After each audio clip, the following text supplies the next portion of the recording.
আসসালামু আলাইকুম। সবাইকে বিসিএস ফ্রন্টিয়ার্সের পক্ষ থেকে বাংলা সাহিত্যের নতুন একটা ভিডিওতে স্বাগত জানাচ্ছি। তো আজকে আমি সেলিম আল দীনকে নিয়ে কথা বলবো, যিনি একজন প্রখ্যাত নাট্যকার এবং গবেষক।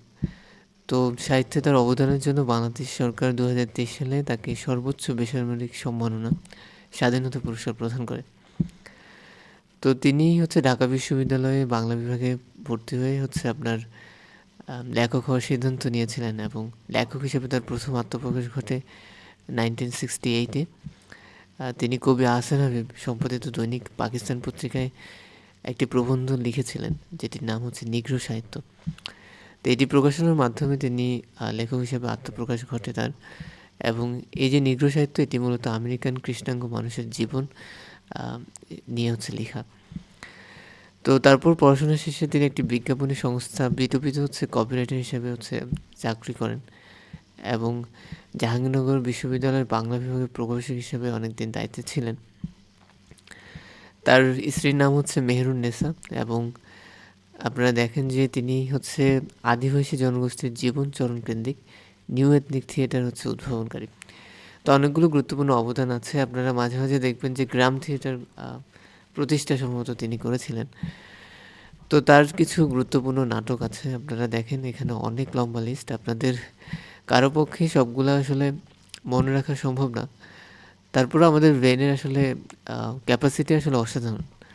আপনি যদি বারবার জিনিসগুলো দেখবেন আপনি আসলে কনফিউজ কম হবেন। তারপরে গুরুত্বপূর্ণগুলো ভালোভাবে মনে রাখার চেষ্টা করবেন, যেমন মুনতাসির ফ্যান্টাসি, শকুন্তলা, তারপর কীর্তন খেলা, তারপর ক্যারাত মঙ্গল, চাকা এবং হততাই প্রাচ্য।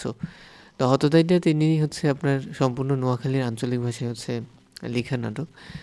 এবং আপনারা দেখছেন যে কীর্তন খেলা, এগুলো নিয়ে আমি বিস্তারিত কথা বলবো। তো হাইলাইটেড অংশগুলো ভালোভাবে মনে রাখার চেষ্টা করবেন। এছাড়াও কিছু রেডিও এবং টেলিভিশনে কিছু নাটক তিনি সম্পাদনা করেছিলেন, যেমন ঘুম নেই। তো আপনারা দেখছেন যে ঘুম নেই নাটক আজকে প্রচারিত করেছেন সেলিম আল দীন। কিন্তু ঘুম নেই সম্ভবত একটা কাব্যগ্রন্থ লিখেছেন। আমাদের কে সেটা একটু কমেন্ট সেকশনে জানিয়ে দেন। তারপরে দেখেন কীর্তন খেলা, তারপরে রঙের মানুষ এবং আপনার বিপরীত তমাশা, এগুলো তার প্রচলিত নাটক। এবং এই নাটকগুলো একসময় চলচ্চিত্রতেও নির্মিত হয়েছে, যেমন চাকা নাটক অবলম্বনে 1994-এ আপনার চলচ্চিত্র নির্মিত হয়েছিল। কীর্তন খেলা নাটক থেকে চলচ্চিত্র নির্মিত হয় 2004 সালে। 71-এ যিশু আপনার 1994 সালে এই চলচ্চিত্রের সংলাপ তিনি রচনা করেছিলেন। এবং হাসন রাজা চলচ্চিত্রের চিত্রনাট্য রচনা তিনি করেছেন, যেটি এখনও মুক্তি পায়নি, মুক্তি প্রতীক্ষায় আছে। তাছাড়া দেখেন কালু মাঝি নামে চলচ্চিত্রের জন্য একটি চিত্রনাট্য লিখেছেন, তবে সেটি এখনও চিত্রায়ন হয়নি। প্রশ্ন আসতে পারে যে কালু মাঝি নামে চলচ্চিত্রের জন্য একটি চিত্রনাট্য লিখেছেন কে, যেটি এখনও চিত্রায়িত হয়নি। এভাবে আসতে পারে, অথবা অনেক ঘুরায় পেছায় প্রশ্ন করে। আপনারা তো দেখেছেন যে জীবনানন্দ দাশের মৃত্যুর পর প্রকাশিত কাব্যগ্রন্থ কোনটি, সেটি নিয়ে প্রশ্ন এসেছিল 47-এ। তো আপনারা দেখেন তিনি তার জীবনে মাত্র একটি উপন্যাস লিখেছেন, যার নাম অমৃত উপাখ্যান, এবং খুব ভালোভাবে এটা মনে রাখবেন। আর তারপর দেখেন এখানে কবিতা গ্রন্থ লিখেছেন কবি এবং তিমি। তারপর তিনি গানেও সুর দিয়েছেন। প্রবন্ধ লিখেছেন 150-টির মতো, যেগুলো বিভিন্ন পত্রিকায় প্রকাশিত হয়েছিল। প্রথম প্রবন্ধ যেটি নিগ্রো সাহিত্য, খুব ভালোভাবে মনে রাখবেন। এবং একটি গবেষণামূলক গ্রন্থ লিখেছেন মধ্যযুগের বাংলা নাট্য। ঠিক আছে, এটা মনে রাখতে পারেন, এটা এখানে নেই। তো এগুলো তার রচিত বিভিন্ন নাটক, কীর্তন খেলা, চাকা, ধাবমান। তো এগুলো নিয়ে আমি কমেন্ট সেকশনে বিস্তারিত দিয়ে দেব, আপনার যদি কোনো তথ্য বাদ পড়ে যায়। তো আমরা একটু কীর্তন খেলা নিয়ে কথা বলি। তো এই কীর্তন খেলা আপনি দেখতে পাচ্ছেন, এই নাটকে তিনি আসলে ইউরোপীয় নাট্যরীতি থেকে সরে এসেছেন।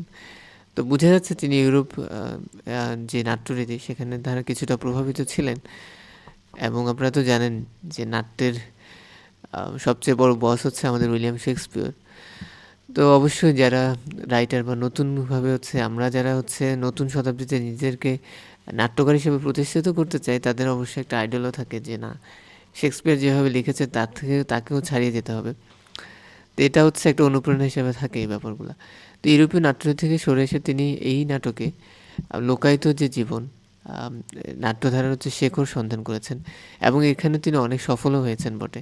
দেখেন দেশিক আঙ্গিকের হচ্ছে সফল প্রয়োগ, পালাগান, যাত্রা, পাঁচালী, জারিসারি ইত্যাদি সমন্বয়ে এই কথানাট্যটি হচ্ছে আপনার তিনি রচনা করেছিলেন। তো এখানে খুব প্রান্তিক মানুষের জীবন, বাঙালির সাংস্কৃতিক আত্মপরিচয়ের বিশ্বস্ত রূপায়ণ হয়েছে। তো এটি বলেছেন বিভিন্ন বিশ্লেষক। তো দেখেন এই নাটকের মাধ্যমে তিনি লোকায়ত পুনর্জাগরণ, উপনিবেশ বিরোধী শিল্পচেতনার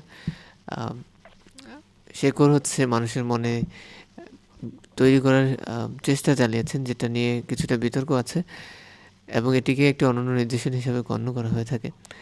তো আগে বলে রাখি এখানে অনেক তথ্য আছে, আমি আসলে সব তথ্য দিতে পারিনি, যেগুলো বাদ পড়েছে সেগুলো কমেন্ট সেকশনে পাবেন এবং আপনারা চাইলে এখানে অ্যাড করতে পারেন কমেন্টে। তো ভিডিওগুলো এমনভাবে বানানো হচ্ছে যেন কেউ একবার যদি এই ভিডিওগুলো দেখে সেলিম আল দীন সম্পর্কিত যেন আর কোনো তথ্য তাকে সন্ধান না করতে হয়। তো ধন্যবাদ সবাইকে যারা যারা ভিডিওগুলো দেখেছেন। দেখা হচ্ছে পরের কোনো ভিডিওতে। আসসালামু আলাইকুম, সবাই ভালো থাকবেন, সুস্থ থাকবেন।